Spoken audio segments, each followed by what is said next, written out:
guys, and welcome to the first of what I like to call Kenori's Random Reviews. What's a random review? Pretty much exactly what it sounds like. Each episode, I'll pick a random source of entertainment, be it a movie, a video game, a comic, or a TV show, and do a review about it. And boy, do I have an oldie but a goodie for you guys today. Seeing as how Halloween is just around the corner, I've been playing a lot of the old horror games on the PlayStation. And what better way to kick off my reviews than one of the best action horror games on that system, Legacy of Kain Soul Reaver. So let's fire up the old Wayback Machine and get this show on the road.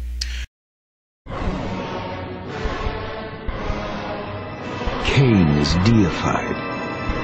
The clans tell tales of him. Few know the truth. He was mortal once, as were we all. However, his contempt for humanity drove him to create me and my brethren. You play Raziel, the general in the army of the Vampire Emperor Kain. This big bad Vamp Daddy gets mad at you because you evolve wings before he does, which you have absolutely no control over. Anyway, for such a grievous offense, you would think that he would just stake you and leave you out in the sun to get a nice tan, right? Hell no! Instead, he has your brethren chuck you into a swirling vortex. Cast him in. That's not gonna bite him in the ass at all.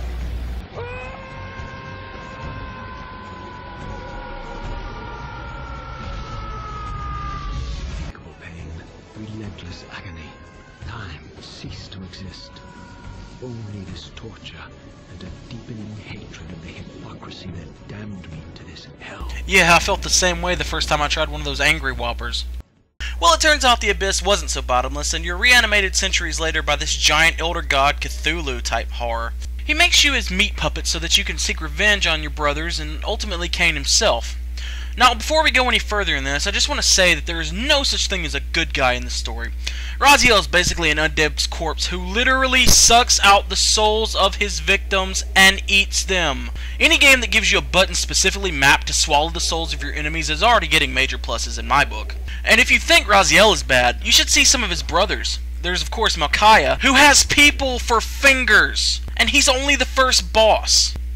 Now, since you're really only half alive, pretty much held together with spit and duct tape, you have the ability to pass between the physical and spectral realms, and each realm has its own distinct atmosphere.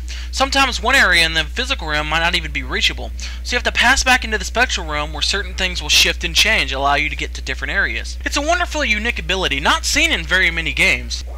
Another unique aspect of the game is the combat system. Now, while you normally have your claws that you can use to attack the enemies, that's not going to kill them. Usually you need to use some of the old vampire standbys to take them out, such as water, sunlight, or fire. Also, what works is a pointed stick. Hit them a few times with a stick and you can stun them. Then you can stab them and get their souls. However, if you pull the stick out before you get their souls, they'll revive. Later on in the game, you'll receive the Soul Reaver, an energy blade that grafts onto your hand. Though I would say it's less gained and more broken over your head and then grafted onto your soul as an energy weapon. It's still a great weapon, but it's only around if you have full health, so I wouldn't really rely on it too much. And speaking of fights, the boss fights are really where this game shines. Instead of the old hit them till they're dead routine that even Zelda games sometimes fall victim to, each boss fight is a puzzle in its own right. Take the fight with Malchiah as an example. He'll slowly amble towards you, so you have to run over to these gates that are lining the walls. Raise them up, and as he passes under, let the gate crash down on him. The spikes will weaken him. Once you've done this with each gate, you have to lure him back into the cage in the middle of the room, then bring down a giant saw-bladed chandelier on his candy ass. It took me almost 3 days to figure this out, and the sense of accomplishment I felt when I finally kicked his ass and swallowed his soul really can't be expressed in words. The landscape and architecture of this world is just so beautifully gothic. This game really pushed the boundaries of what the PlayStation could do artistically.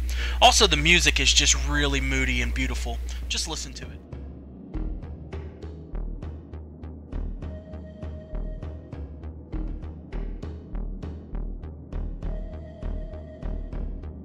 The voice acting is really well done.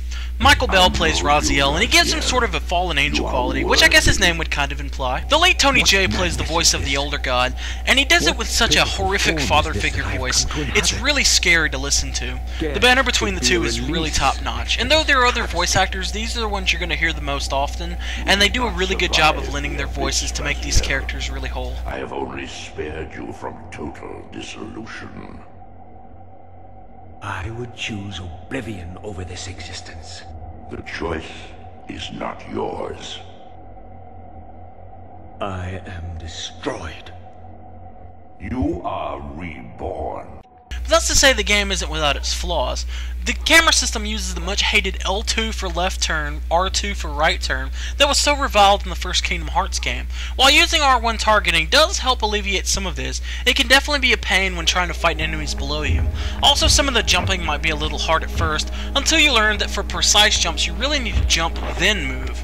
Also, the power glyphs you get throughout the game really aren't that useful. By the time you get the sunlight glyph, which is the only one you'll really use, you're usually too powerful to really have to worry about it. Also, the climax of the game is anticlimactic to say the least. Without giving away any spoilers, it really ends on a big cliffhanger. Now, there were 2 sequels made for this game. Legacy of Kain Soul Reaver 2 picks up exactly where Soul Reaver 1 leaves off, and it does a pretty good job of tying up any of the dangling plot lines of the original. And Legacy of Kain Defiance picks up a bit after Soul Reaver 2. It does a good job of tying in the Blood Omen and Legacy of Kain games together pretty well. While I haven't gotten to play either one of them, I've heard really good things, and I plan on picking them up as soon as possible. So yeah, if you're a big fan of dark, moody action-adventure games, then this is definitely one to pick up. It's creepy, it's chilling, it's intense, and it's definitely worth your $1. So until next time, I'm gonna go spin the wheel and see what medium comes up next. Have a good one, guys. This is Kenori signing out.